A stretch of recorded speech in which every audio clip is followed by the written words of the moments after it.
নোয়াখালীর কোম্পানীগঞ্জ উপজেলা নির্বাচনে চেয়ারম্যান প্রার্থী শাহাদাত হোসেনের মনোনয়নপত্র বাতিল হয়ে গেছে। তিনি আওয়ামী লীগ সাধারণ সম্পাদক ওবায়দুল কাদেরের ছোট ভাই।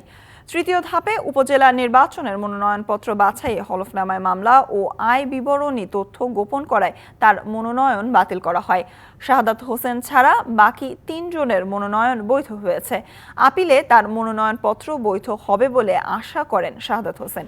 এদিকে যাচাই বাছাই শেষে ঋণ খেলাপির দায়ে চাঁদপুরের কচুয়ায় চেয়ারম্যান প্রার্থী সোহরাব হোসেন সোহাগ ও নথিতে ত্রুটি থাকায় ফরিদগঞ্জে ভাইস চেয়ারম্যান প্রার্থী কামরুজ্জামান পাটোয়ারির মনোনয়নপত্র বাতিল করা হয়।